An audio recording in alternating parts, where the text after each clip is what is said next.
So, does the DOJ have to turn over all that information that Senator Graham has requested? Well, let's talk about it with the creator of the new podcast, Talking Feds, Harry Litman, and Cal Berkeley law professor John Yoo. Welcome to you both.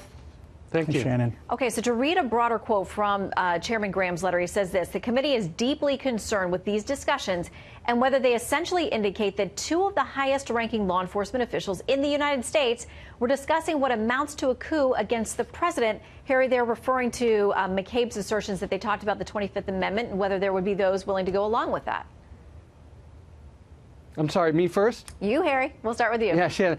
Okay, well, look, it was a really remarkable, dramatic episode, and maybe the American people need to learn about it. There's two ways in which it seems to me the Graham letter is a little bit politically slanted. It wasn't just the two of them. Those are the two they want to demonize now, but it's clear, John can probably appreciate this, there was an atmosphere of crisis all over the department and real concern after the irregular behavior of the president in firing Comey. So you know, that's one thing to keep in mind. The other thing to realize is that as sort of stunning as this was, it's going to be, I think, a real battle about whether it gets turned over. My best guess, though, I wonder what John thinks about this, is that in fact the whatever assertions of privilege or deliberative privilege the executive makes won't prevail, and this will see the light of day. Well, and John, I mean, I'm looking at the request from the senator today. I mean, he says he wants to know everybody who was in the meeting, because maybe we've only heard those voices or those names, McCabe, Rosenstein, other names thrown around. He says, I want to know everybody who was there. And he's given him until March 29th to turn over all the info. That's right. I mean, it wasn't all hands on. Oh, I'm sorry. Look, I've got an earpiece. Go ahead. John, Harry could talk. Harry could talk for the whole show. Come on. Yes, he could. I feel bad interrupting him here. But look, anyone who thinks, look, there's a lot of controversy, disruption in the Justice Department after Comey's firing.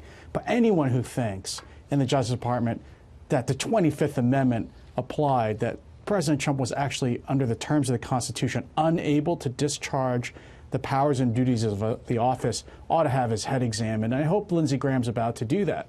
I think that, I wouldn't go far as say it's a coup, but I think you had an unconstitutional use of the 25th Amendment. If people think Trump's a spy, then the avenue for that, correcting that, is impeachment, not to claim or pretend that Trump's somehow medically unfit and removing him from office.